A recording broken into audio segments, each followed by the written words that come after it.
Hello and welcome back to Into the Word and a Big Picture of the Old Testament. In today's session we'll cover the books of Ezra, Nehemiah, and Esther. To help you understand how these books fit in with the history of Israel, I'll give you a quick historical overview. Some of this we've already covered in 1st and 2nd Kings and 1st and 2nd Chronicles, but some of this material will actually be new. And to help you follow along, I'm creating a timeline at the bottom of the slide. As I mentioned in the session on 1st and 2nd Kings, in 930 BC, the kingdom of Israel was divided into two kingdoms. The northern kingdom, also called Israel, and the southern kingdom, also called Judah. The northern kingdom, or Israel, was conquered by the Assyrians in 722 BC.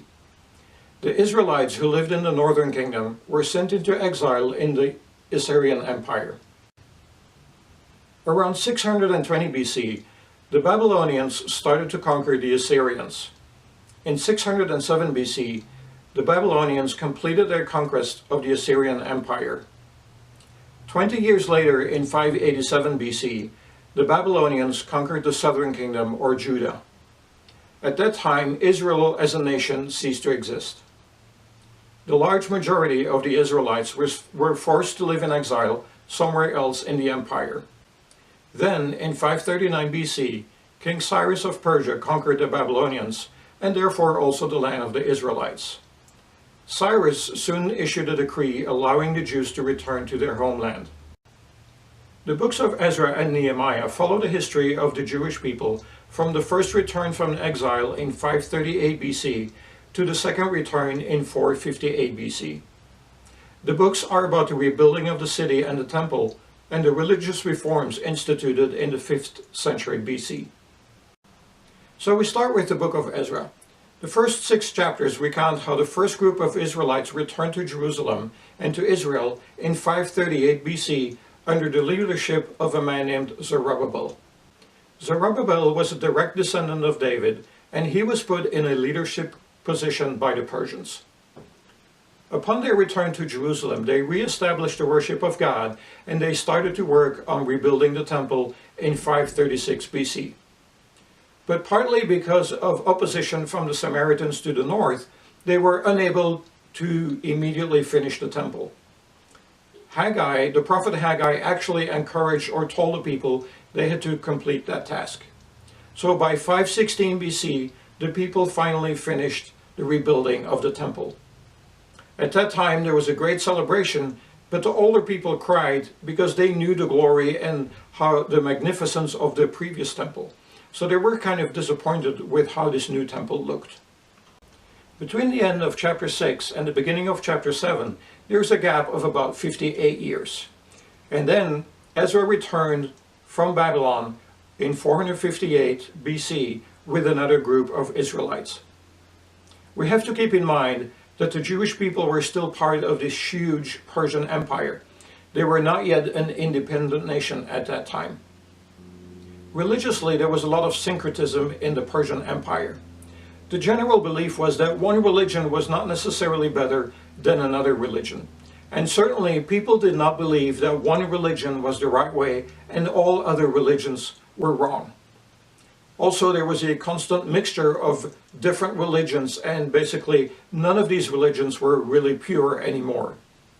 So when Ezra came back to Israel, he was greatly disturbed by the fact that many people, including some leaders, had intermarried with people from other faiths.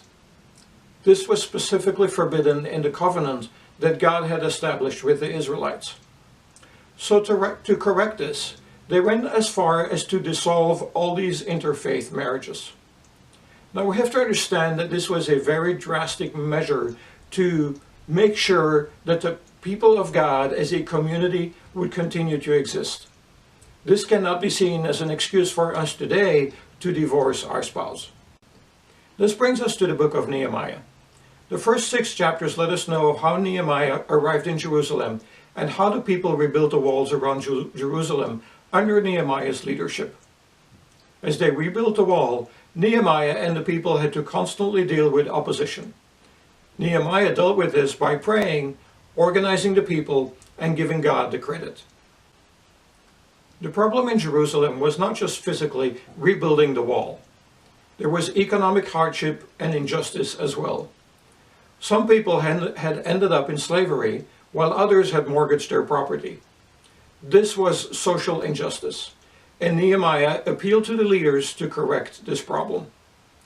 Debts were forgiven and economic stability was restored. Nehemiah set the example himself by refusing to use the governor's expense account.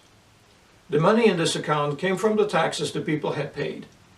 Paying these taxes was partly the reason why there was such economic hardship for the Israelites. Even though Nehemiah had a legal right to actually use that money, he refused to do it for personal gain. Chapters 7 through 13 then inform us of the social and religious reforms undertaken by Ezra and Nehemiah. With that, we can now look at the last historical book, the book of Esther. The events in the book of Esther began in 483 BC in the capital of the Persian Empire, Susa. So this takes place in between the first return led by Zerubbabel in 538 BC and the second return led by Ezra in 458 BC. The setting is still the religious pluralism of the Persian Empire and the unwillingness of the Jewish people to fit in and give up their monotheistic beliefs. What's interesting about the book of Esther is that there is absolutely no mention of God, Abraham, prayer, the covenant, or King David. And yet, through this human story, we see God's hand at work in the history of the Israelites. It's a great example of how God can use one individual to make a difference in an entire nation. Even though God is not mentioned in this book, it shows how God was at work behind the scenes to protect his people. We see this, for example, in the fact that Esther rose to a prominent position. The king one night was unable to sleep, and he wanted his journals to be read at a time when Haman was planning and plotting to hang Mordecai.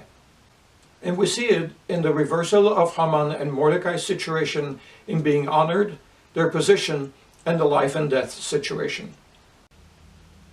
Again, we have to be careful with how we apply this story today. Esther and Mordecai took a stand for God and placed their faith in him, and God protected them, and he saved them. He even used their actions to save the Jewish people in the Persian Empire. But that does not mean that this is what always happens to God's people. We have to remember that in the book of Acts, people took a stand for God and put their faith in him, and yet they were persecuted, and some of them were martyred for their faith. Church history tells us the same thing. So this story does not tell us that God will always come to our rescue physically. But the story does tell us to put our faith and our trust in God and to take a stand for him regardless of what the consequences may be. Like Esther said, "If I perish, I perish." So that brings us to the close of the historical books. In the next two sessions, we will look at Hebrew poetry and the books that are also called wisdom literature. Thank you for watching, and I hope to see you next time.